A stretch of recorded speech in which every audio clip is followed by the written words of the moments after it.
দাদা, স্বর্ণ তোমার পিছনে ছুরি মেরেছে। পীড়িত করছে, পীড়িত। বিয়ে করবে, বিয়ের।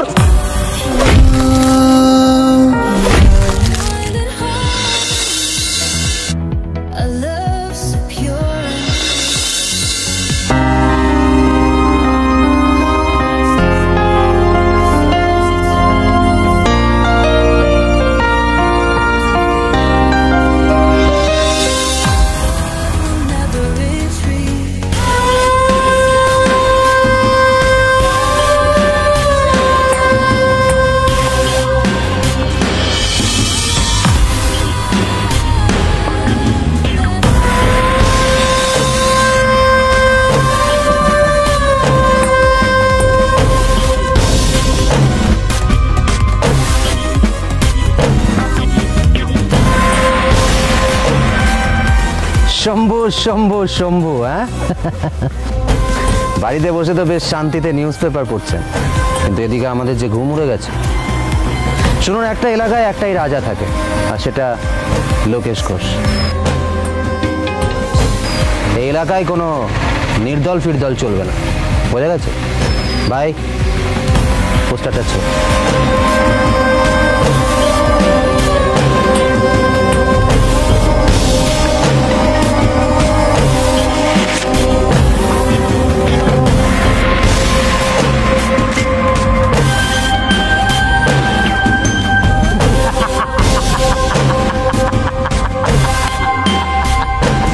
আমার বাড়িতে ঢুকেই দাদাগিরি কিছুতেই আমি সহ্য করব না। তোমরা আমাকে যত ধমকাও চমকাও, লোকেশ ঘোষকে আমি কিছুতেই ভোট দেব না। একটা ঠকবাজ, জোচ্চোর, খুনি। বেশ সালা, কে ঠকবাজ? হ্যাঁ, কে খুনি? লোকেশ ঘোষ ঠকবাজ, লোকেশ ঘোষ খুনি? হ্যাঁ,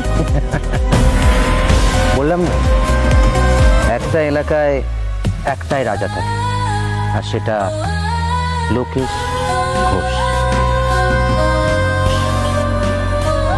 বেশি বাড়াবাড়ি করলে তুইও থাকবি না, তোর এই বাড়িও থাকবে না। আমি পুলিশে যাব। এদেশে আইন আদালত বলে কি কিছু নেই? নিশ্চয়ই আছে, কিন্তু সেটা লোকেশ ঘোষের জন্য নেই। হ্যাঁ, বোঝা গেছে? বাবা,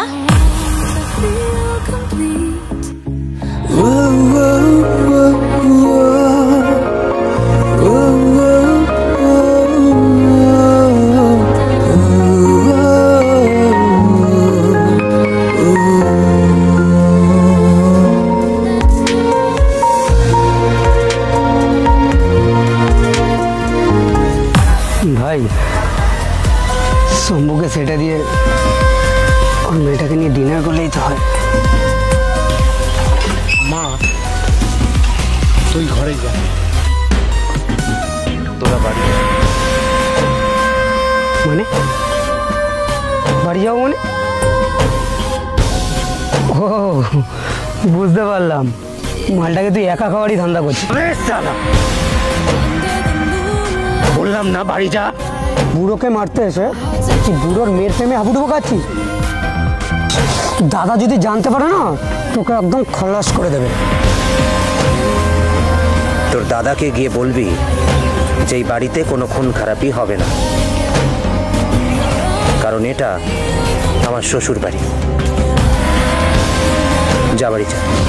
দাঁড়া, খেলা তো এবার হবে, তো চল।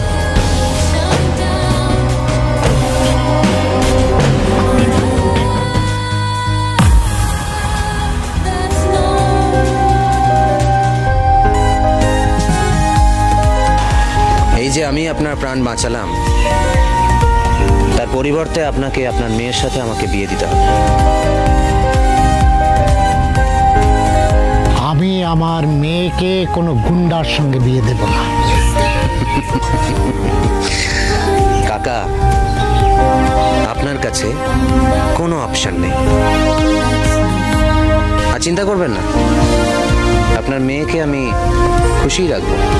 বাবা, বাবা তুমি কোথায়? এই তো মা।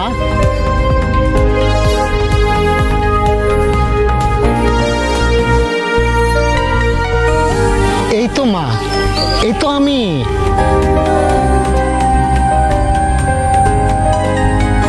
বাবা, এত এত হইচই কিসের? কিছু কি হয়েছে?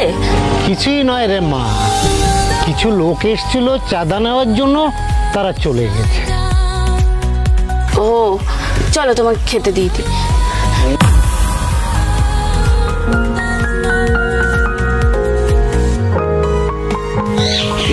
বাবা, এখানে কি আর কেউ আছে? না তো মা।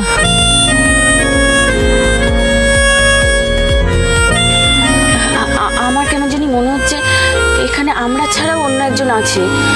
কে আছে? কে